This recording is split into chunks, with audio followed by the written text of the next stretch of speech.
What's up, pups? How you guys doing? I'm doing great, thanks for asking. So, I made a video a while ago, I think it was like almost 2 years ago, and it was an IBS video all about having and living and dealing with IBS. And guess what?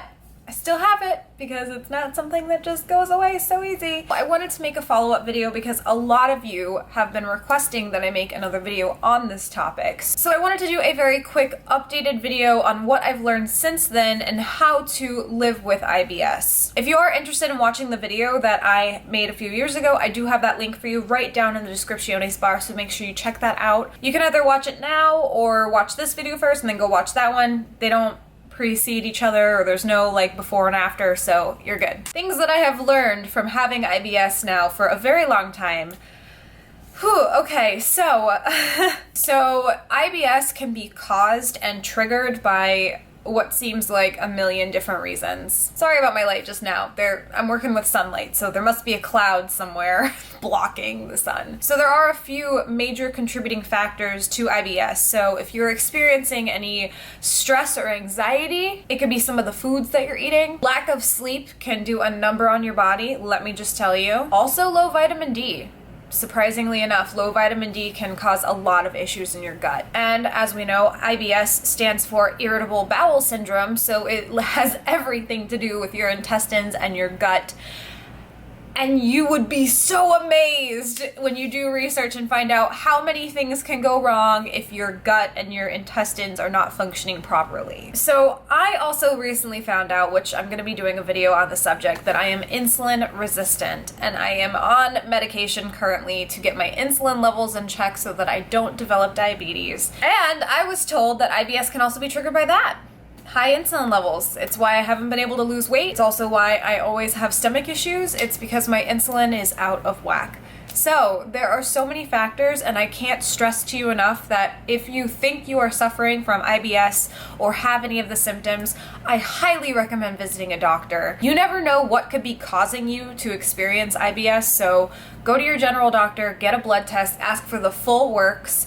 Find out if you have anything underlying going on that you might not know about. Like for me, I didn't even realize that I had insulin resistance, and I would have never known had I not checked for it. I've personally been struggling with weight loss for a very long time. I've been trying everything I can think of and nothing was working. So my doctor did a full-blown test to find out what was going on, and lo and behold, I found out what it was, and it can also contribute to IBS. So what can we do to make living with IBS easier? Know your IBS triggers and symptoms. Keeping track of your symptoms and when they occur is a very helpful tool. You can keep a small symptom journal that you carry around with you in your back pocket or your purse. Just record in the journal when and where you started experiencing any stomach pain, discomfort, constipation, diarrhea, etc., etc. Also be sure to include what you were doing, how you were feeling, and what medications or food you consumed prior to your symptoms occurring. This journal can be a seriously helpful tool for yourself and your doctor when trying to figure out what exactly triggers your IBS. Then you can take reasonable steps such as dietary modification to help avoid these instances in the future. All about taking control of your life again.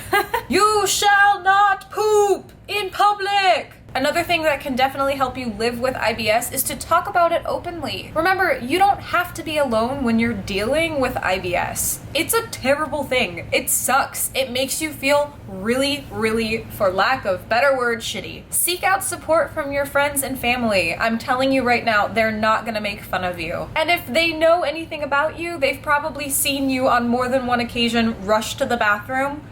They're not gonna judge you. There are times when I am late to functions and events and even work because of IBS. I literally will be driving to work sometimes, and if I don't pull off the highway and find a bathroom right there, I'm gonna have a problem. But because I've made sure that my friends and my family and my boss know about my condition, just let your boss know that you have a valid chronic illness, and when symptoms flare up and you can't control it because it just happens, you're gonna need that time to take care of business. They're so much more understanding, and it de-stresses me a ton because now I don't have to worry about what they are going to think. And if that means also printing out some sort of educational material if they don't really understand what IBS is and handing it to them, do that. Let them teach themselves about the illness and let them understand what IBS is, because I promise you, your boss is not going to want an accident happening like right there in front of everyone. He's going to want you to go, or she, go to the bathroom. Another thing that you can do is get support. There are so many other sources of information and support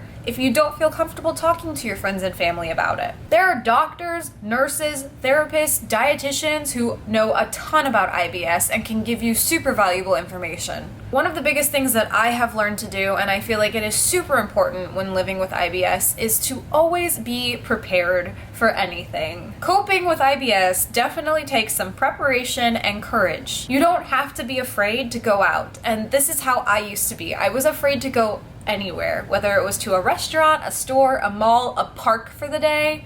I was terrified. You may feel more comfortable if you do a little bit of research about where you're going or the venue or anything like that prior to actually going. I always know where the public bathroom is because I make sure to figure it out either as soon as I get there or well beforehand. For instance, if you're going to a wedding or a concert or even to the movies, sit towards the back or sit at the end of an aisle or a row. That way you have easier access to the facilities. If you're gonna go out to dinner and you've never been to the restaurant you're going to, look up their menu beforehand.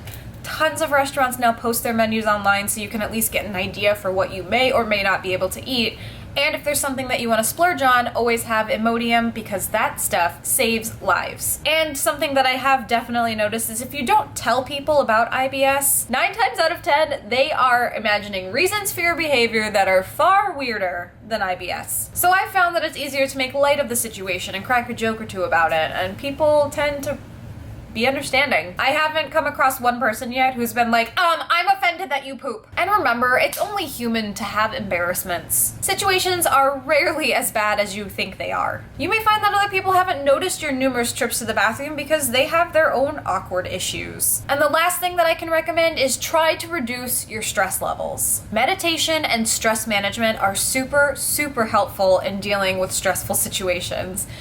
And let me explain something to you. I am still trying to wrap my head around meditation because now it's to the point where I'm trying to do it because my stress is out of control. When I had my stress test done at the doctor, basically I was at 98% stress, never relaxing. So my doctor recommended meditation to me, and it has been such a struggle because I can't seem to just clear my mind. So I get it. It's hard. It takes practice, and that's definitely something that will help you manage stress in the long run. So I hope that these tips are helpful to you guys. These are just some of the things that I have been doing for myself, and I do find that they work. If you have any questions or concerns, please leave them in comments down below. I'd be happy to answer as many things as I can. If you guys are interested in some sort of IBS Q&A, leave questions down below, and if I get enough questions, I'll make another video on it. But if this is the first video you're seeing of mine, hi, I'm Kayleigh. You should subscribe by hitting that red button right down below, and we can become best friends forever. Links to my Twitter, Tumblr, Facebook, and Instagram are also down below. I'll see you guys in a few days with another video. Peace out, Trouts.